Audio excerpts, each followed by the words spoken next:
Ventricle. ഇനി right ventricle നമ്മുടെ എവിടേക്ക് എത്തും? Pulmonary valve. എവിടേക്ക് എത്തും? ഇനി ഈ പൾമണറി വാൽവിൽ നിന്നും ഈ ഡീഓക്സിജനേറ്റഡ് ആയിട്ടുള്ള ബ്ലഡ് എന്ത് ചെയ്യും? നമ്മുടെ ലെഫ്റ്റ് പൾമണറി ആർട്ടറി വഴി എവിടേക്ക് എത്തും? Left side of the lungs. ഇനി ലങ്സിൽ എത്തിക്കഴിഞ്ഞാൽ നമുക്കറിയാം ഇൻസ്പിറേഷൻ അല്ലെ, ശ്വസനം. നമ്മൾ ശ്വസിക്കുമ്പോൾ നമ്മുടെ ഉള്ളിലേക്ക് എന്താ എത്തുന്നത്? ഓക്സിജൻ അല്ലെ. അപ്പോ ഈ ലങ്സിന്റെ ഉള്ളില് എന്താ കൂടുന്നത്? നമ്മൾ അകത്തേക്ക് എടുക്കുന്ന എന്തിനാ? ഓക്സിജൻ അല്ലെ. അവിടെ എന്തിന്റെ അളവ് കുറവാണ്? കാർബൺ ഡൈ ഓക്സൈഡിന്റെ അളവ് കുറവാണ്. നേരെ മറിച്ച് ഞാൻ ഈ കൊണ്ടുവന്ന ബ്ലഡ്, ഈ ബ്ലഡിനകത്ത് എന്തിന്റെ അളവ്? Deoxygenated. അതായത് അവിടെ എന്തില്ല? ഓക്സിജൻ ഇല്ല. പകരം അവിടെ ആരെ കൂടുതല്?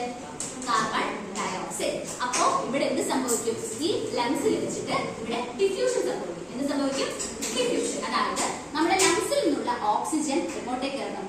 ബ്ലഡ് കാപ്പിലറീസിലേക്ക് ഇറങ്ങുകയും അതുപോലെ തിരിച്ച് ഈ ഡിയോക്സിനേറ്റഡ് ബ്ലഡിൽ നിന്നുള്ള കാർബൺ ഡൈ ഓക്സൈഡ് എവിടേക്ക് കയറുകയും ചെയ്യും? നമ്മുടെ ലങ്സിലേക്ക് കയറുകയും ചെയ്യും. അങ്ങനെ ഇപ്പൊ നമ്മുടെ ബ്ലഡ് ആരായി? ഓക്സിജൻ റിച്ച് അല്ലെ, ഓക്സിജനേറ്റഡ് ബ്ലഡ് ആയി. ഇനി ഈ ഓക്സിജനേറ്റഡ് ബ്ലഡ് ലങ്സിൽ ഇരുന്നാൽ മതിയോ?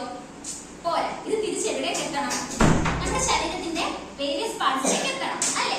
അപ്പോ എന്ത് ചെയ്യും? ഈ ഓക്സിജനേറ്റഡ് ആയിട്ടുള്ള ബ്ലഡ് തിരിച്ച് നോക്കിക്കേ, പൾമണറി വെയിൻ വഴി എവിടെ എത്തും? ലെഫ്റ്റ് ഏട്രിയത്തിൽ എത്തും. ലെഫ്റ്റ് ഏട്രിയത്തിൽ നിന്ന് എവിടേക്ക് എത്തും? ലെഫ്റ്റ് വെൻട്രിക്കിളിൽ എത്തും. ലെഫ്റ്റ് വെൻട്രിക്കിളിൽ ഇവിടെ ആരാ ഉള്ളത്? Aortic valve.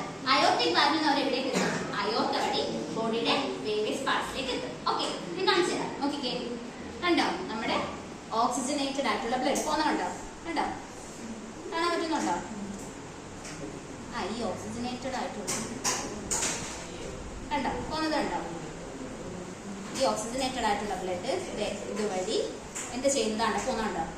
പോയി പോയി പോയി എവിടേക്ക് എത്തുന്നു? Pulmonary vein. പൾമണറി വെയിൻ എവിടെ എത്തുന്നു? Left atrium. അപ്പൊ അവിടെയുള്ള വാൽവാണ് ബൈകസ്പിഡ് വാൽവ്. ഏത് വാൽവാണ്?